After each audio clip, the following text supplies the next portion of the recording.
Sir coming to final match sir, దాదాపు 18 years తర్వాత RCB cup గెలవడం జరిగింది. సో కప్పు గెలవడంలో అంటే కీలకంగా అంటే విరాట్ కోహ్లీ అనుకోవచ్చా, లేకపోతే రజిత్ పటిదార్ అనుకోవచ్చా? ఎవరి వల్ల కప్ గెలిచింది అనుకోవచ్చు? ఎంటైర్ టీమ్ కాంట్రిబ్యూట్ చేసింది. ఇప్పుడు మామూలుగా ఏంటంటే మీరు ఒక్క ప్లేయర్ గెలిచేది ఉండదు. మీరు ఆరెంజ్ క్యాప్ పర్పుల్ క్యాప్ వచ్చిన వాళ్ళు ఎప్పుడు ట్రోఫీలు గెలవరు. ఈసారి కూడా orange cap purple cap Gujarat టైటన్స్కి వచ్చాయి, వాళ్ళు క్వాలిఫైర్ 1 దాటలేదు. సో ఇలాంటి సమస్య ఉంటుంది మనకి. ఏంటంటే మీకు ఒక్క ప్లేయరో లేకపోతే ఇద్దరు ప్లేయర్స్తోనో గెలవరండి. ఇప్పుడు ఆర్సీబీ ఉన్న ప్రత్యేకత ఏంటంటే I think they played many matches 16 matches ఆడారు. దాంట్లో 10 different man of the match వచ్చిన వాళ్ళు ఉన్నారు. సో 10 మంది హీరోస్ని వాళ్ళు ప్రొడ్యూస్ చేయగలిగారు. జితేష్ శర్మకి మ్యాన్ ఆఫ్ ది మ్యాచ్ వచ్చింది, షెపర్డ్కి వచ్చింది, కృణాల్ పాండ్యాకి వచ్చింది, మొదట్లో రజత్ పటిదార్కి వచ్చింది. విరాట్ కోహ్లీ లాంటి హేజల్వుడ్ లాంటి చెప్పాల్సిన అవసరం లేదు. సో ప్రతి ఒక్కరి కాంట్రిబ్యూషన్ ఉంది. టీంలో ఉన్న ప్రతి ఒక్కరు మొదట్లో దేవదత్ పడిక్కల్ కాంట్రిబ్యూట్ చేశాడు, తర్వాత మయాంక్ అగర్వాల్ అతని ప్లేస్లో వస్తే అతను బాగా ఆడాడు. హ్యాజల్వుడ్కి ఇంజరీ అయితే ఎన్గీడీ వచ్చాడు, ఎన్గీడీ బాగా పర్ఫామ్ చేశాడు. సాల్ట్ ఆడని టైంలో అతనికి ఇంజరీ అయితే బెతెల్ అనే ప్లేయర్ వచ్చి అతను బాగా ఆడాడు. సో ఎవరైనా వాళ్ళ బెంచ్ స్ట్రెంత్ బాగుంది. ప్రతి ఒక్కరి కాంట్రిబ్యూషన్ అక్కడ మనకు అనిపిస్తుంది. అక్కడ మనం అప్రిషియేట్ చేయాల్సింది వాళ్ళ సపోర్ట్ స్టాఫ్ని కూడా. అంటే వాళ్ళు ఏం చేశారు, వాళ్ళ రోల్ ఏంటో మనకు తెలియదు. వాళ్ళ కోచ్ యాండీ ఫ్లవర్ కానీ, వాళ్ళ పర్ఫార్మెన్స్ కోచ్ ఎవరు మో బాబెట్ అని ఉన్నాడు, ఇంగ్లాండ్ టీంతో కూడా హీ వాజ్ అసోసియేటెడ్.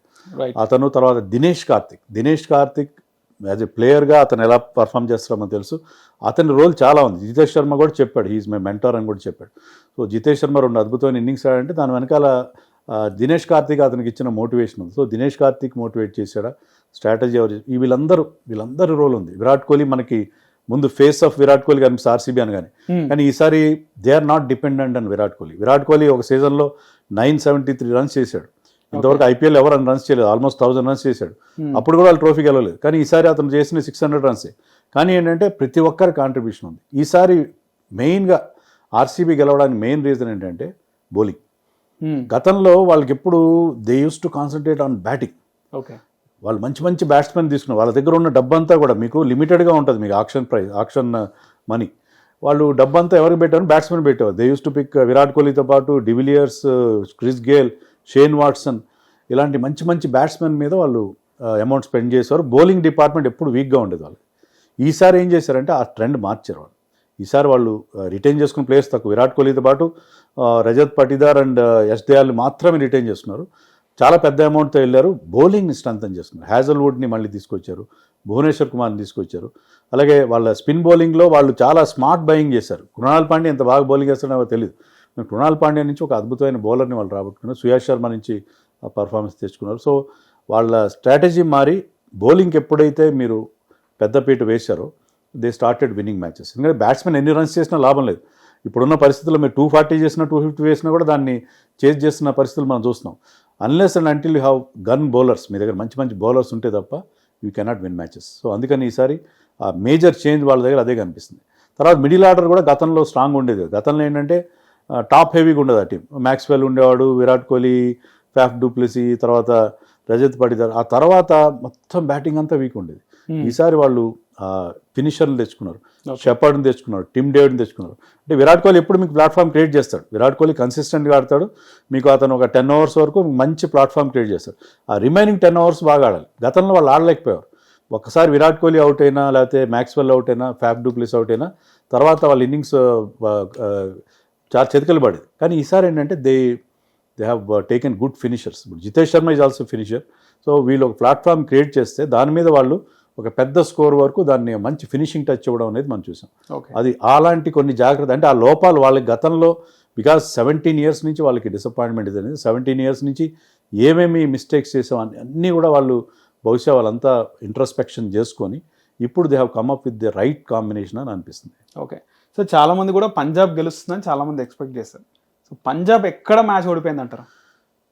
పంజాబ్ ఓడిపోవడానికి వాళ్ళ బౌలింగ్లో నాకు అంత స్ట్రెంత్ కనబడలేదు.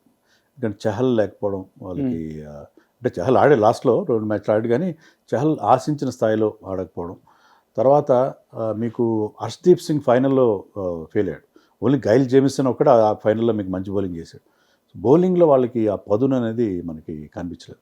బ్యాటింగ్లో కూడా they are dependent on top three మీద ఎక్కువ. వాళ్ళు ఓపెనర్స్ ఇద్దరు బాగా ఆడుతున్నారు, ప్రభ్ సిమ్రన్ అండ్ ప్రియాన్ష్ ఆర్య. ప్లస్ శ్రేయస్ అయ్యర్, వాళ్ళు ముగ్గురు ఫైనల్లో ఫెయిల్ అయ్యారు.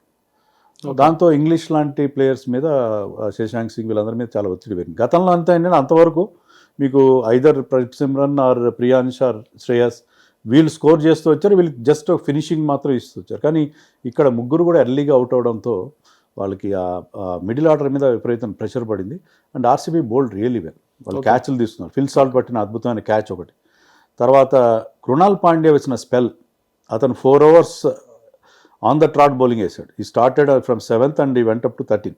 సో వరుసగా 4 overs వేసాడు. ఆ 4 overs has given just 17 runs. Okay, ఒకే ఒక బౌండరీ, ఒక 6 వచ్చింది. అది తప్పిస్తే అన్ని సింగిల్స్ వచ్చిన అతను బౌలింగ్.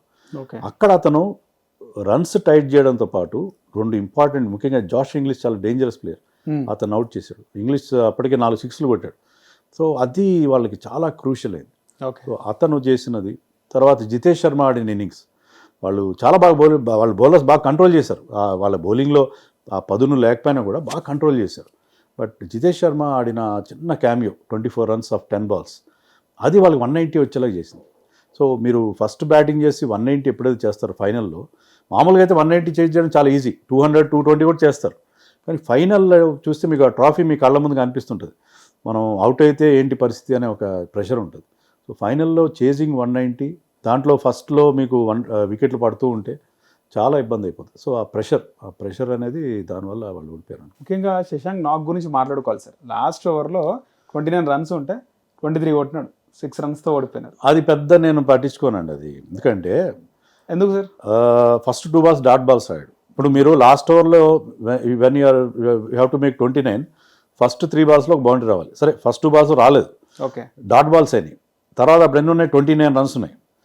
29 runs నార్మల్ సర్కమ్స్టాన్సెస్లో మీరు చేయలేరు. ఎందుకంటే 4 sixes కొడితే ఎంత వస్తుంది మీకు? 24 వస్తుంది. సో అప్పుడు హ్యాజల్వుడ్ ఏం చేశాడు? అతను చేయాల్సిన పని ఏంటంటే వైడ్లు నో బాల్స్ వేయకూడదు. సో అతను ఏంటంటే జస్ట్ బాల్, అంటే తన ఫుల్ పేస్ లేకుండా జస్ట్ ఆ బాల్ అక్కడ, అంటే వైడ్ వెళ్ళకుండా, నో బాల్ వెళ్ళకుండా, నో బాల్ వేయకుండా, వైడ్ వెళ్ళకుండా అతను జస్ట్ 6 వచ్చినా పర్లేదు అన్నట్టుగా బౌలింగ్ చేశాడు. ఇతను స్లాట్లో వేసాడు, స్లాట్లో వేస్తే 6, 4 కొట్టాడు. సో అది పెద్ద, అంతవరకు అతను ఆడిన నాకు మంచి నాకు ఆ 24 runs. సో అక్కడ ఫస్ట్ 2 balls డాట్ బాల్స్ రావడం అనేది, అది అక్కడ హ్యాజల్వుడ్ మ్యాచ్ గెలిపించి పెట్టాడని చెప్పచ్చు. హిట్ టీవీ యాప్, ఇందులో short news, live news, entertainment shows, movies, digital magazines తో పాటు మీ జిల్లా వార్తలను కూడా ఫ్రీగా చూడొచ్చు. ఇంకెందుకు ఆలస్యం, వెంటనే హిట్ టీవీ యాప్ ని డౌన్లోడ్ చేసుకుని ఫ్రీగా ఎంటర్టైన్మెంట్ పొందండి. Hit TV app, hit TV app, please download hit TV app. Hit TV యాప్ని ఫ్రీగా డౌన్లోడ్ చేసుకొని ఎంజాయ్ చేయండి. మీకు నచ్చిన ఎంటర్టైన్మెంట్ కోసం హిట్ టీవీ యాప్ ని ఫ్రీగా డౌన్లోడ్ చేసుకుని ఎంజాయ్ చేయండి. హిట్ టీవీ యాప్ ని డౌన్లోడ్ చేసుకుని ఆస్వాదించండి, ఆశీర్వదించండి. ఇంతమంది సెలబ్రిటీలు హిట్ టీవీ యాప్ ని డౌన్లోడ్ చేసుకోండి అని చెప్తున్నారంటే ఎంత మంచి యాప్ ఆలోచించండి. అమెరికా అమెరికా అమెరికా అమెరికాలో చదవాలనుకునే వాళ్ళకి విశ్వసనీయమైన పేరు మన శౌర్య కన్సల్టెన్సీ. UK లో 1 year masters, UK లో 1 year masters, 2 years work permit up to 5 years visa. Contact Saurya Consultancy. Contact 89851 89851.